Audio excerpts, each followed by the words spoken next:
Welcome sur mon podcast En route sur mon balai. Je suis Christelle, aventurière dans l'âme. J'ai eu cette folle envie de partager avec toi une de mes passions, mes voyages et mes différentes expatriations.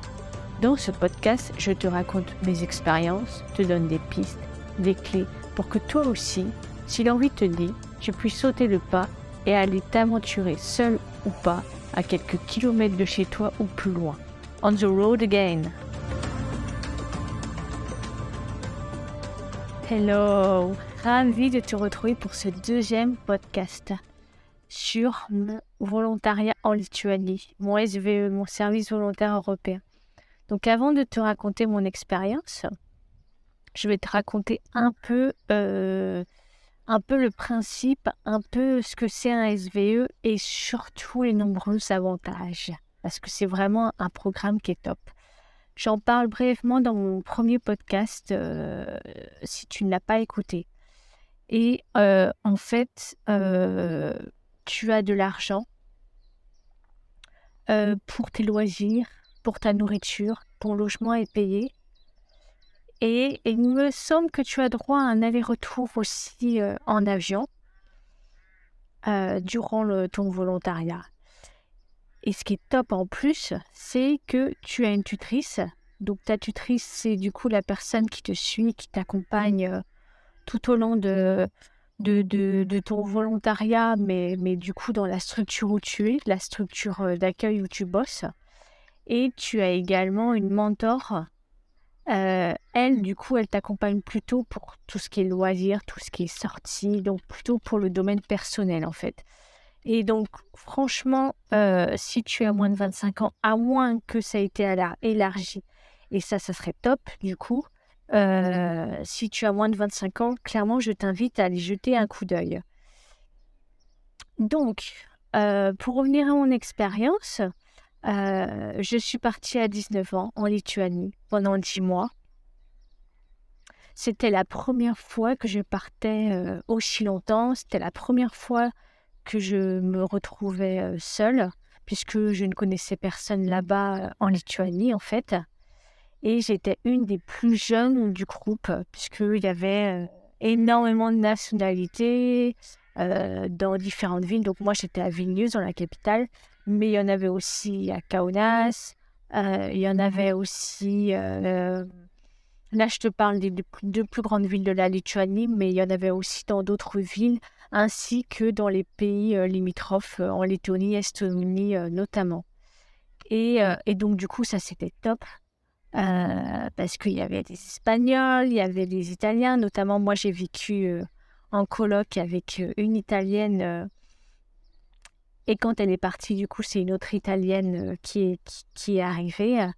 Et il y avait aussi un Hollandais, des Allemands, des Français, bien sûr.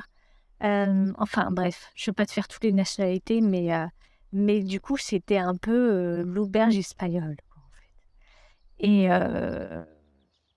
Et donc, du coup, quand je suis arrivée, je ne parlais pas anglais du tout. Donc, mon anglais, c'était un anglais de base, en fait, hein. L'anglais que tu apprends à l'école avec les verbes irréguliers, genre speak, spoke, spoken. Je rigole parce que ça me rappelle des souvenirs où, en gros, on ne t'apprend pas à parler en anglais, on t'apprend à savoir la grammaire et la conjugaison. Et d'ailleurs, c'est toujours ce que je précise quand je voyage à l'étranger à des personnes, du coup, qui ne sont pas français, pour leur expliquer pourquoi il y a beaucoup de Français, justement, qui ne parlent pas anglais, qui parlent seulement français.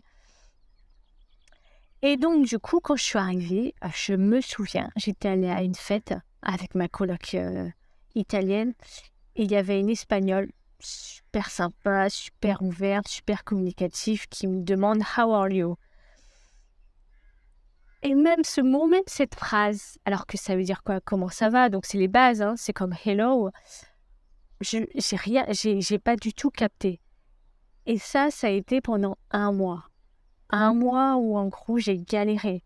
Donc, heureusement que ma coloc italienne, elle parlait français, qu'il y avait un autre espagnol aussi qui parlait français, que je côtoyais des Français. Sinon, je pense que ça aurait été encore plus compliqué et encore plus dur.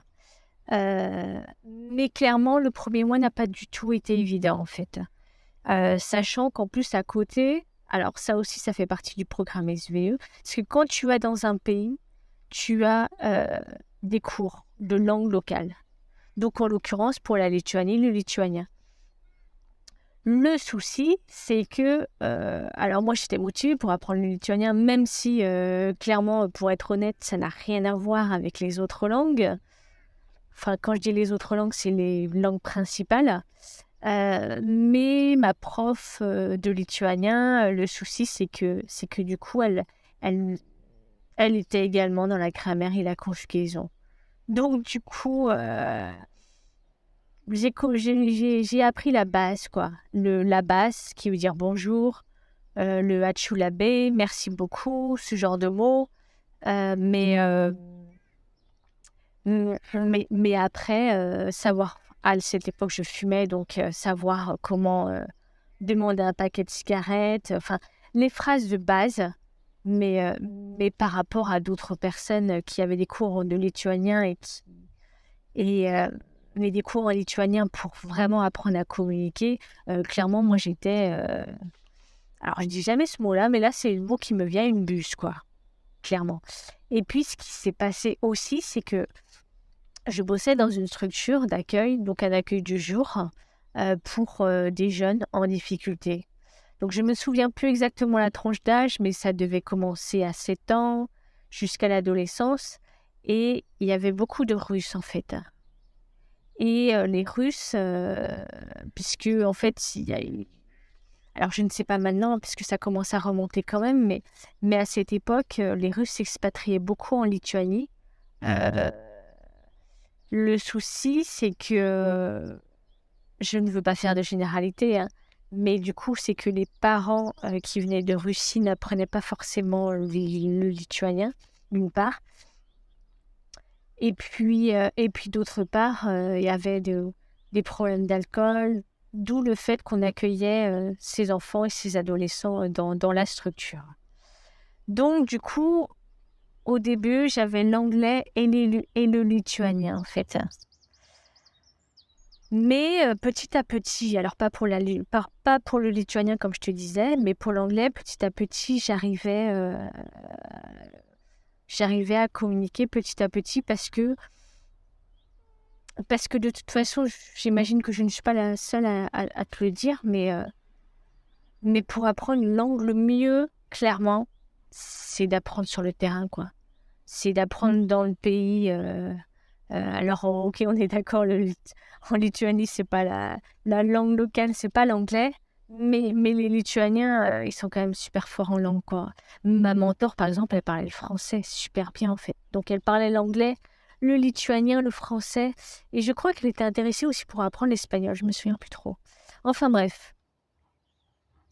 Une autre expérience qui m'est arrivée, alors c'était un volontariat, on était jeunes, non pas que je suis vieille actuellement, mais on était jeunes et donc on faisait beaucoup la fête.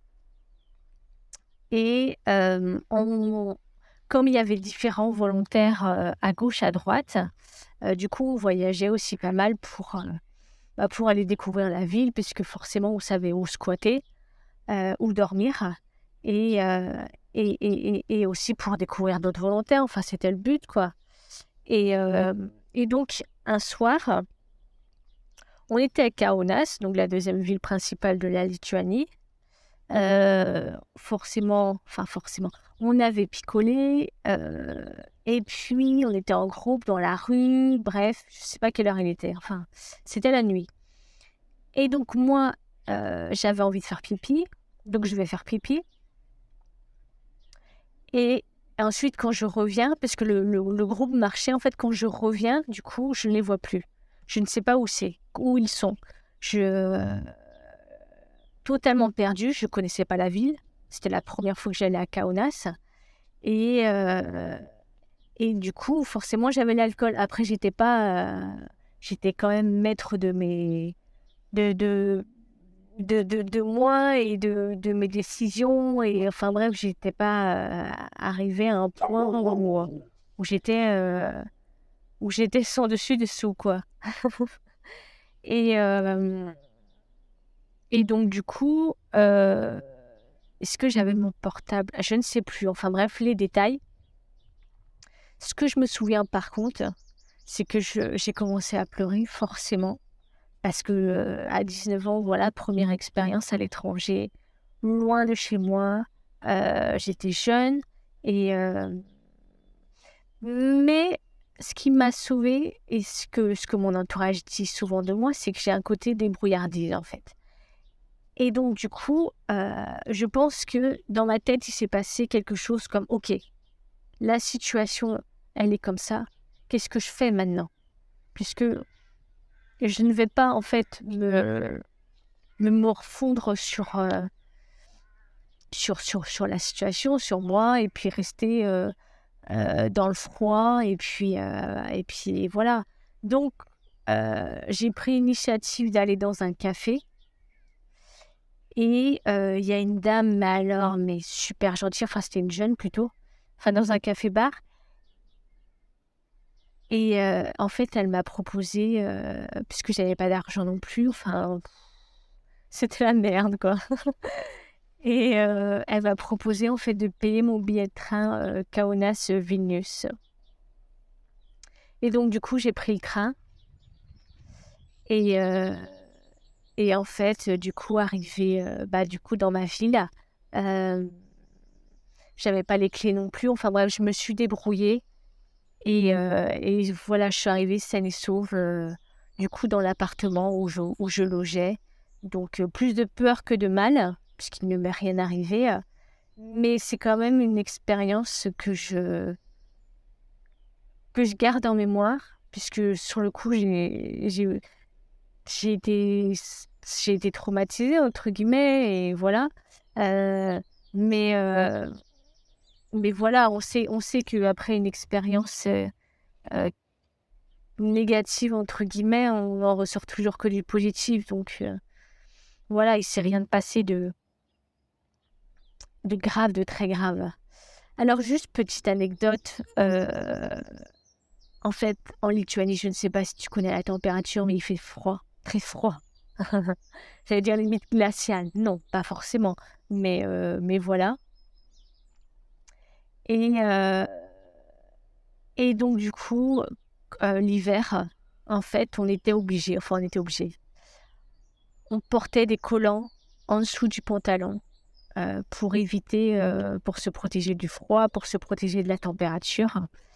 Heu Et je me souviens une fois, j'étais dehors et je devais envoyer un SMS, à une pote ou à un pote, je ne sais plus.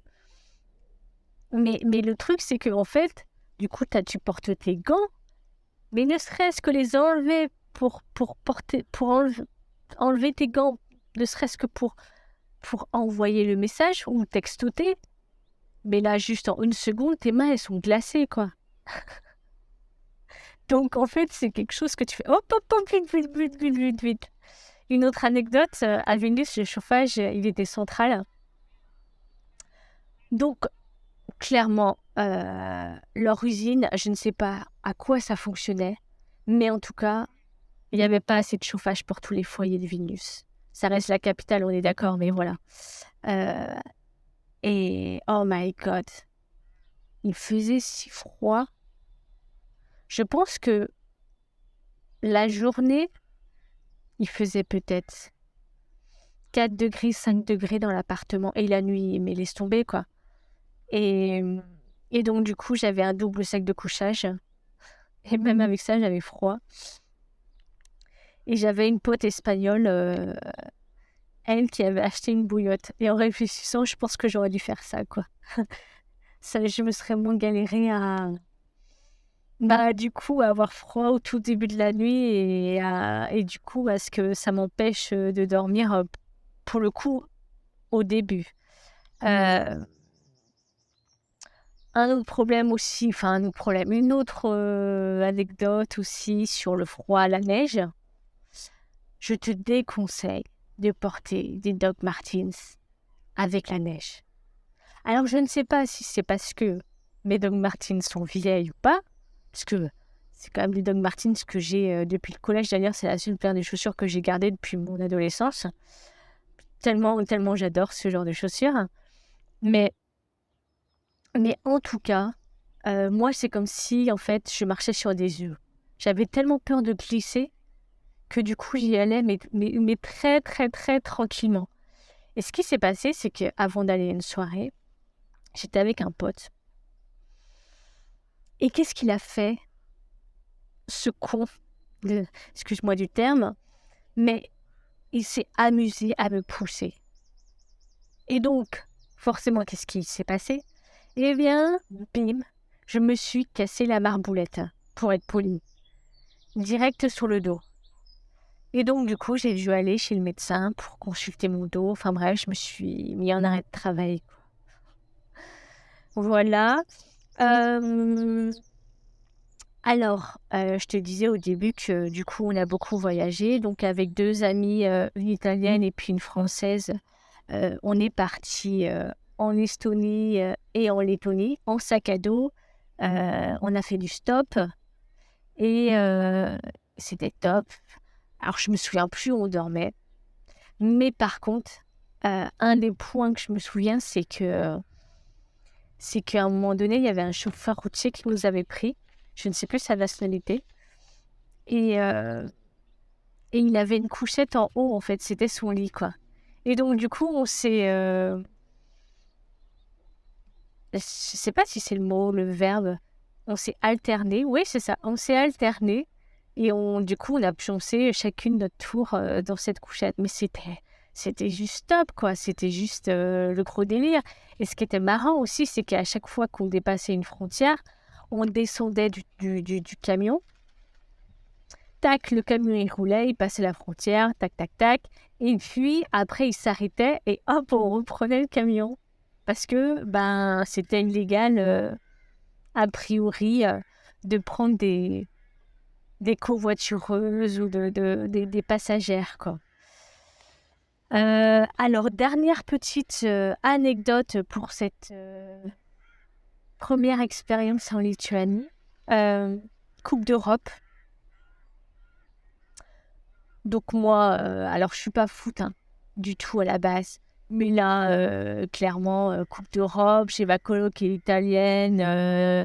On arrive en demi-finale contre l'Italie, il me semble. Donc je suis à fond. Je me fais, j'allais dire tatouer, je me fais peindre un drapeau français sur le visage.